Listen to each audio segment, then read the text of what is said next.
Hello, everyone, and welcome to the Brownstone. You are listening to Numbers Don't Lie with me, Dr. Michelle, where you learn how to get out your feelings so you can make the best decisions for yourself, your family, and your business. Well, we have been talking money all month because it's Financial Literacy Month. I love these conversations because I think I'll always be considered a financial coach because I have people from like a year or two ago still asking me questions. No problem. I will gladly answer them.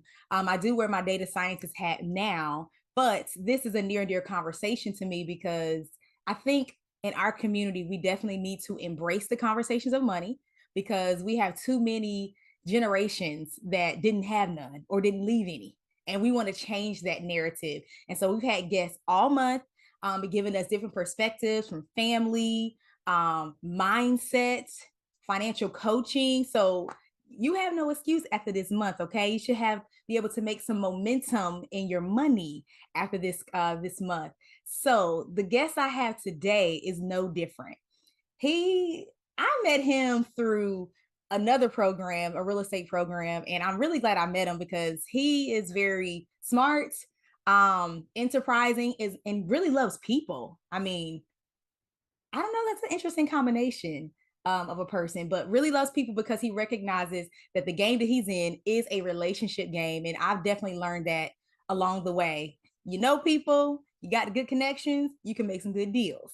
So today we're going to be talking money talks, financial advice from a real estate developer. So, Brownstone community, welcome Anthony Kimble. Hi, Hello, everyone. Anthony. Hello, everyone. Definitely appreciate you having me on. I appreciate you coming on. Got your hair ready for the people. You see, I got my braids and my twist going. Something new. It is something new, but that's okay. So the Brownstone family welcomes you. We have a slogan we say here, welcome home. So we hope while we're talking, you feel at home. And while you're listening, guys, I hope you feel like you just having a conversation with your homeboy, your homegirls in our Brownstone. So let's dive in, Anthony.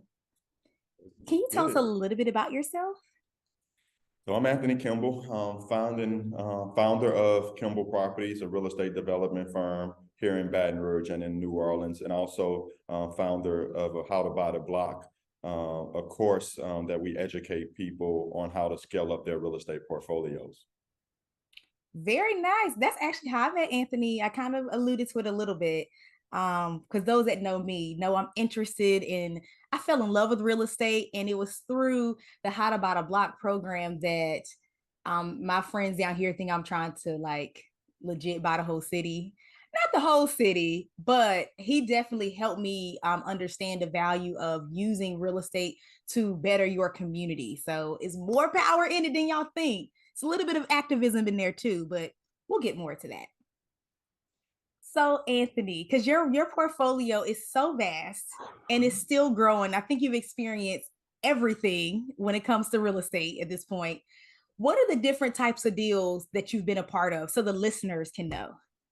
And so I've been doing real estate actively about a decade now. I started off and in a single family house that cost 11 grand that I put about another 15 grand into it and ended up renting it out. So started off there, and over the years we scaled up to duplexes, fourplexes, and now we've been blessed to be doing commercial projects, mixed use projects, bigger multifamily projects. Right now, currently, we have an urgent care that's in development with a partner, Our Lady of the Lake Premier Healthcare, a bigger healthcare provider here. What? Um, and also a storage. We're actually looking at getting into the storage game. So we're looking at a potential storage facility, new construction. So we're very diverse over what our portfolio is, but really kind of our focus over the years has been we've done a ton of historic rehabs where we go and buy these old buildings where there are old factories, old warehouses, old bakeries,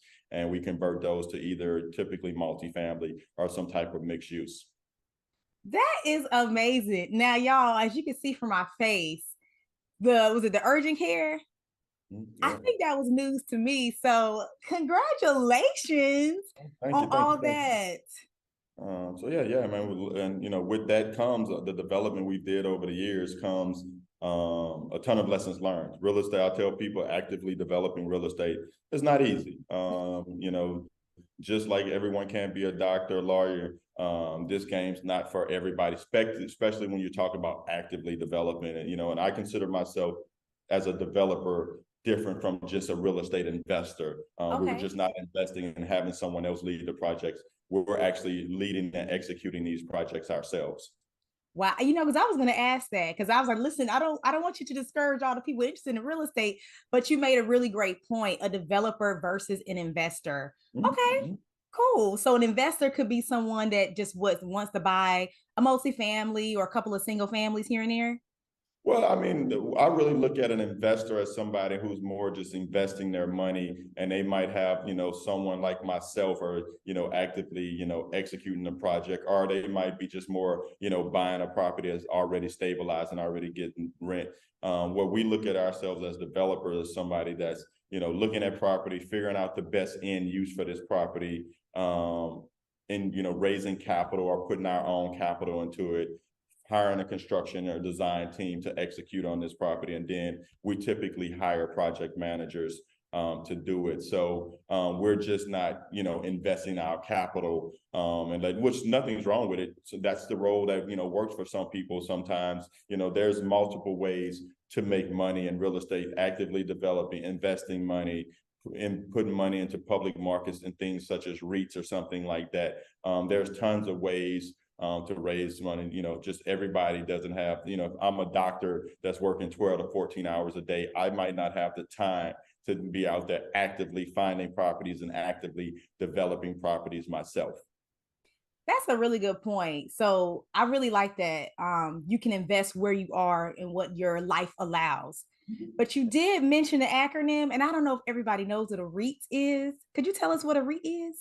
Man, real estate investment trust is what a REIT is, and I'm glad I found that somewhere in my brain. But that's a real estate trust that's being traded on the public market. So where you go buy your stocks, such as Apple and Nike and stuff, you can also go invest in these REITs that typically have some type of focus, whether it's commercial office space, whether it's storage, whether it might be healthcare buildings and stuff. Like, typically the REITs have some type of focus, but these are things that are actively traded on the public market, that anyone, that has access to, Robinhood or, Fidelity or something, one of these brokerages, that they can go, actually put their money into something that's investing in the real estate as a product. Okay, cool. Well, thank you for the clarification. Okay, the next question I have for you is, what strategies do you use to ensure that you get the best possible financial outcome when investing in real estate? I mean, one of the big thing is just learning from our past lessons. We've done a ton of properties, so we'd like to keep that historic data of what we spent, on different things, what we spent on design, what we spent on construction.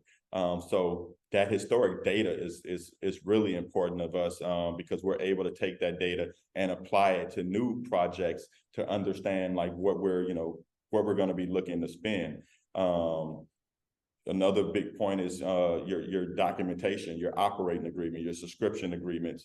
Having, especially when you're raising money from people, having clear cut business plans on what you're looking to do and what you want the outcome to be. And then I would say another thing is hiring good, service providers, whether that's design team, whether that's construction folks, whether that's, getting good references, looking at past projects, looking at, have they been able to, looking at their data in the sense of, have they been able to stay on budget? Are they delivering these projects on time? And really using your references and using other people that they work for to make sure that this service provider is someone that's going to do what they say, and be able to deliver your project. That's good. Y'all, you heard him say it, y'all. I didn't even say it. He said we have to look at our historic data. Come, come on, y'all. I told you this is, listen, I know what I'm talking about. I know what I'm doing. Data is everywhere. And even though we think about it as numbers a lot, data is not just numbers. data is, as we learned from February, the month of love, is those red and green flags that you get from people, whether in relationships or friendships or, romantic relationships. Anthony says, if I talk to someone about a contractor or some type of specialist and they had a poor experience, why would I just go walk into that? Like, I need to take that into consideration. So using information, use everything that he has at his fingertips to make a good decision. So can you go into a little more detail about, you don't have to do like anything too complex, but let's say someone brings you,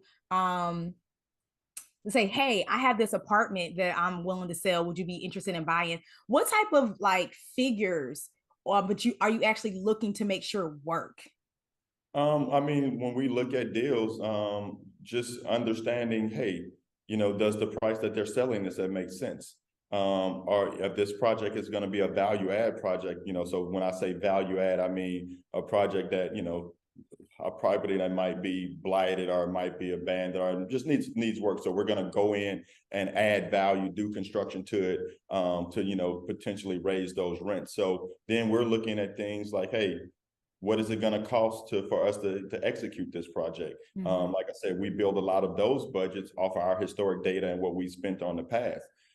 Then we're looking at, hey, if this property costs as much, this is what it's going to cost. Cost to buy it. This is what it's going to cost to rehab it. Okay, now let's look at the data as far as the rent comps in this community, for example. Either the rent comps or what the comps are, these properties are selling for. If it's going to be a buy and hold long-term rental type deal, okay, what are people renting things in this neighborhood for? Does that rent support what we're spending on this project? Okay, if we're looking to flip this project and sell it, does that final sales price, does that support the money that we put in, the money that it costs on rehab, where we're making a profit on these things? And we take all of these things, and when we're executing projects, we take all those numbers and we build out what we call the scoreboard.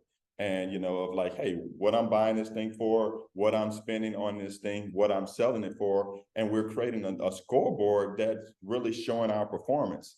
If you don't have that, I tell people all the time, if you don't have that scoreboard built out of how you're doing, how are how are as far as how are you executing? Are you winning? What type of profit are you making on these things? So we take all of those numbers, put them together, and for each one of these projects, we build out what we consider our scoreboard. I'm a former athlete, so I'm used to looking at a score and say, hey, if we score more than this other team, we won.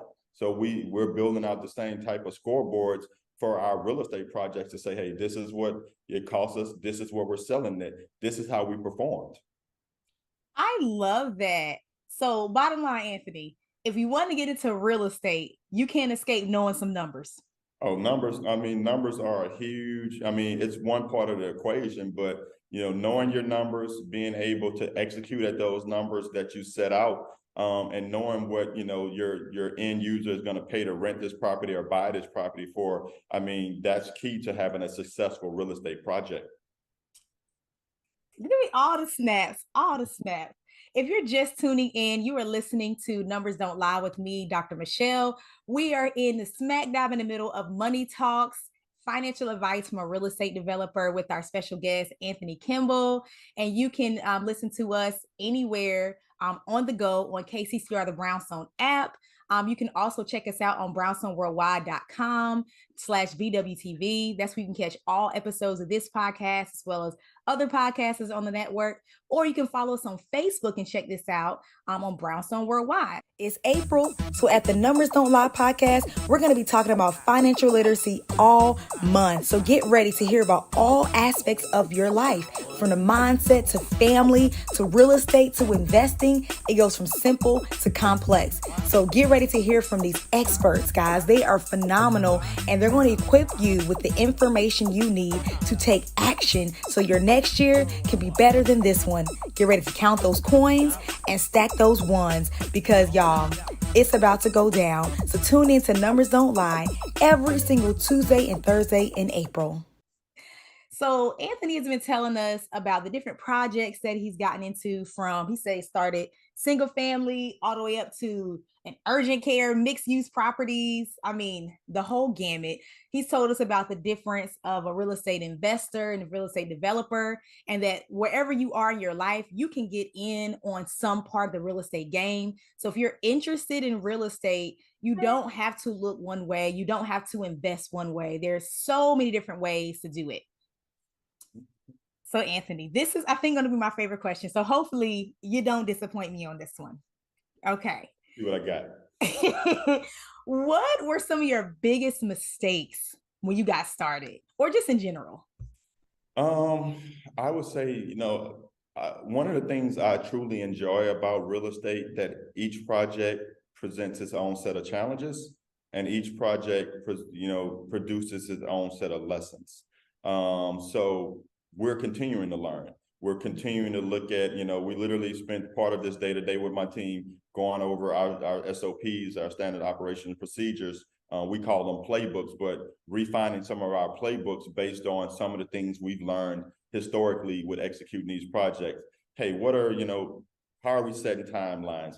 When are we building our budgets? When are we, scrubbing these budgets and, making, sure that they're going to work? How are we sourcing, materials? What general contractors are we working with?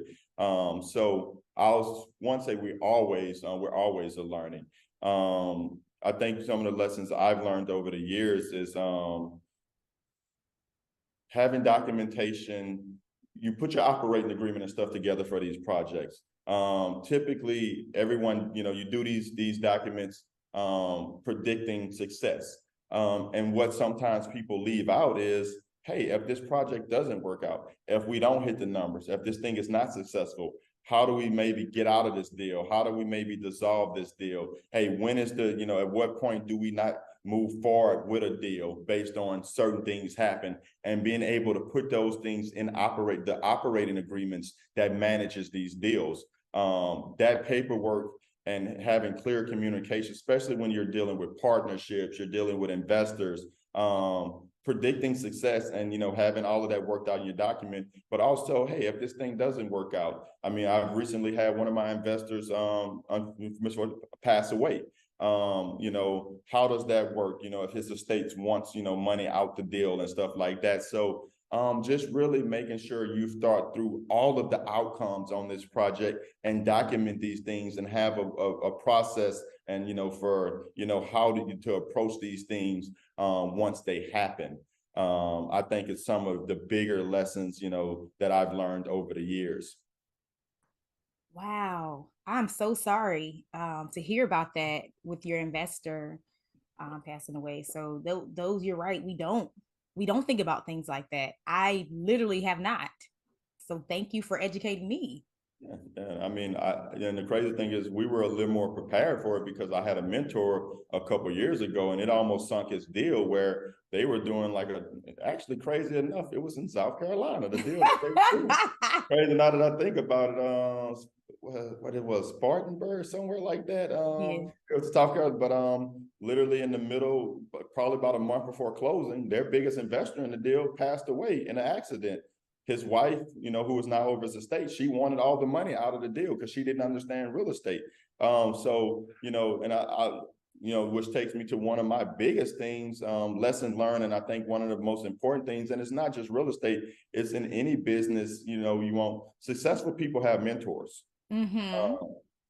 That now I can use some of their historic data. I can use some of their lessons that they've learned over the years to now apply to my business, where I don't have to go through some of the heartache they maybe had to go through. And Michelle's one of our founding members of How to Buy the Block, my real estate mentor program. And what I try to pass on to the students in our How to Buy the Block program is the lessons we've learned over the years, some of the heartaches we've had, some of the things that we wish we would have done differently. You know what I mean? And then so you guys can apply that to what you're doing, and not have some of the time that we've taken. It's taken me 11 years to that. If I can shorten that window for you to be able to scale to where I'm at, I look at what we're doing with How to Buy the Block to be a success.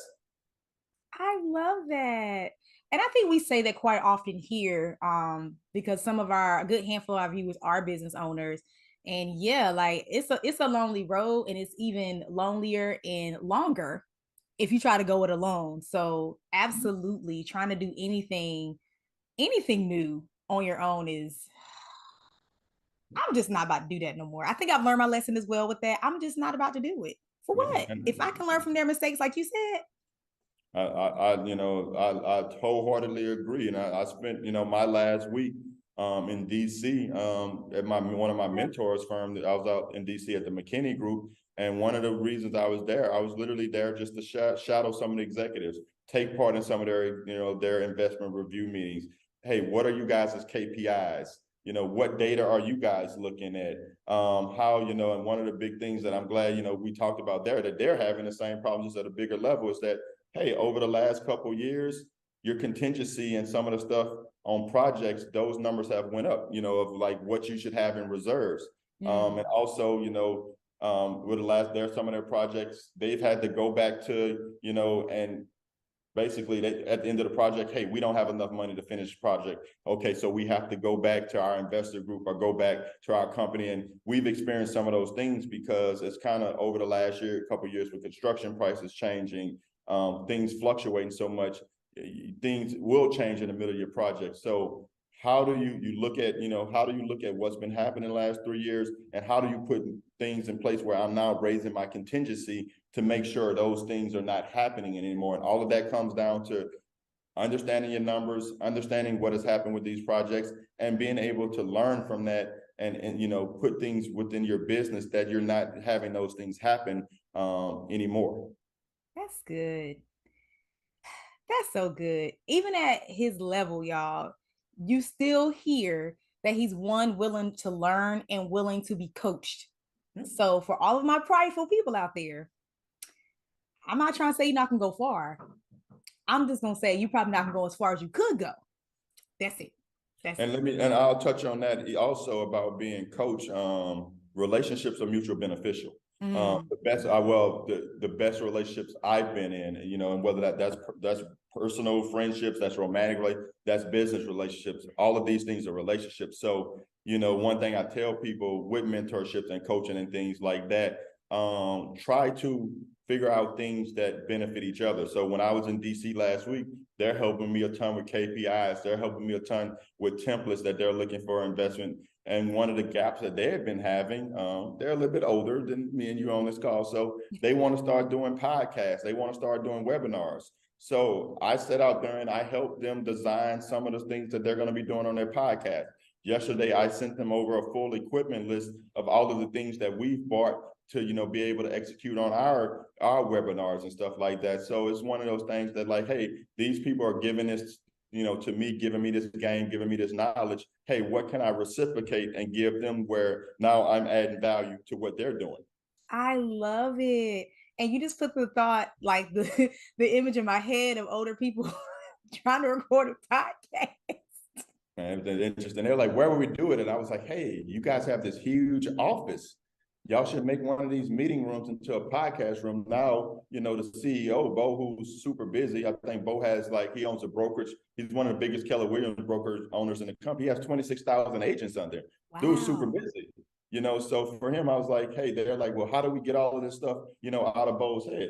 One way is to put the podcast room at his office, and now you can structure it and set it up where, like, hey, we're going to just take time on Tuesday or Wednesday for a couple of hours. You go right down the hall. You simplify it and make it easy for him, because you are adding something to this guy's kind of schedule and how he works that he hadn't historically did. So there's going to come a certain level of fear with that. There's going to, hesitation. But if I can make it easy for him to be able to pull this information out his head by putting that podcast room right down the hall from him, now it removes one of those gaps you guys might have in executing this. If I have to go drive 20, 30 minutes to the studio, book a time, pay money and all of that, that might deter him from doing it versus, hey, if it's right down the hall. Right. That's a good point. Thanks for being a beacon of light. I still got the image in my head. Oh, your image is probably correct what you're thinking. of exactly what it, and they have some younger agents that are helping with this, and but a lot of the C-suite people at this firm, they're 50 plus, 60 Yeah. plus. So talking about which, even stuff like which camera to buy, which mic to use, these are things that they just have never experienced because Yeah. they this all of this is stuff new to them. Mm-hmm. Shoot is new to me. I'm like, what you use? When I Oh, first started, okay, sorry, this is a really big tangent. I'm gonna get back. So when the pandemic hit and like everything was at home, so most people know, most of my friends know that I'm a Zumba instructor. I don't do it as much as I used to, but I still will lead a couple classes a month. So they had an actual, I guess, kind of a webinar, a little presentation, like how to help us be better virtual instructors. We was all in there, like, you said, what kind of camera? Uh-huh. And what kind of light kit? Like when I said we went right to Amazon, I got everything they said. Okay, I need these light kits, I need this ring light. I mean, because going on just Googling and trying to figure that stuff out, which, I was blessed to have my partner, Julian Garden, who's been doing some of this stuff for years, help us at the beginning of us, starting our class. Like I said, I try to, mentorship coaching and learn from people. So we don't have some of or, you're just not spending a ton of time down rabbit holes where, you can actually be spending that time actually executing. That part. Okay, I'm gonna move on because this is good. We can stay right there for a long time. Okay, last question. What advice would you give to another person that's interested in just getting started with this real estate game? Man, multi-family movement course that Julian Gardens teach. Our how to buy the block courses are places to start, good for us. But the reality out there, I tell people, man, so much of this information is out there now compared to like 20 years ago. When I first started using the internet, started using computers and stuff, probably was a little bit longer than that, 25 years ago for myself. So the time I tell people we spend on social media or looking at Real Housewives, use that time researching. There's YouTube videos about everything. There's places like biggerpockets.com where you can go on there and go through the forums where a lot of the questions you might have they've been asked before. Another thing is real estate meetups. Who's in your circle is really important, be on the success you have. So I hang around people, not all real estate, but I hang with people that's doing business. I hang with people that's trying to, push themselves business wise and build great things, because that circle around you is going to be really important for, as you look to scale up in your business. But just going back to getting that started in real estate, find someone that's already doing it. You know what I mean? When I really wanted to learn construction, I found someone in my network that was doing construction. And I think I was 31 at the time, or maybe like 30, I went interned at their company for free because I was willing to give them my time for me learning something. So, I would say, be willing to, find a mentor, find a coach, find someone who's doing these things. And also, using the resource, social media, on Twitter, I follow all real estate guys. Man, I get so much gain from just the people on Twitter I follow when they're posting, different things about their business and stuff like that. So I consume myself from social media to what I Google to, the people I hang around that are in real estate or other businesses, because if I'm going to be friends with you, one, I should add value to you, and one, you should add value to me. So I don't know everything. So, I'm always trying to learn and be able to take things that improves, my life personally, and that are things that are able to improve my business. I love it. And y'all notice that everything he mentioned is very easy to do. Everybody has YouTube, everybody has Twitter, everybody has Instagram, everybody can Google. So he just said start with your research and you can find someone. Like I went to a what's it called, REA meeting with someone that's, I mean, I think the first meeting's free. So you get to go meet people, see what it's like. Maybe you scope out a mentor, like, oh, I kind of like what they're talking. Maybe I should exchange information. This was good. I think I probably want to pull on Anthony a little more. So, Anthony, since they probably want to hear what you have to say a little more often, tell them where they can find you. I mean, I'm not a huge social media guy, but the best place that I'm active on is Instagram. So you can find me on Instagram at B as boy underscore Anthony Kimble, Anthony Kimble, Kimble. So that's my Instagram. And then if you want to email me, you have more questions or you have questions on the How to Buy the Block program, you can reach out to my email at ak@akimbleproperty.com. So AKIMBLE property.com. Awesome. Well, this has been another great episode of Numbers Don't Lie during Financial Literacy Month. We've heard from everybody, and now you can say that you know a financial developer. Now you can say you know a real estate developer. So go follow Anthony on Instagram. And then while you're on Instagram, you can head over to my page, Mogul Beginnings. That's MOGUL Beginnings, spelled the regular way. Mogul Beginnings on both Instagram and Facebook. And you can find me on brownstoneworldwide.com. Got some articles up there, and make sure you subscribe to Brownstone Living Magazine. I have an article in there, y'all. I'm saying these articles make you cry. I've been really tapping into my creative side. So it's all around Numbers Don't Lie. Well, Anthony, it's been great. We're going to talk soon on How to Buy a Block call, but thank you so much for coming to educate our Brownstone audience. I appreciate you having me on the stoop today, and us getting to chop it up. Awesome. You guys have a great rest of your day.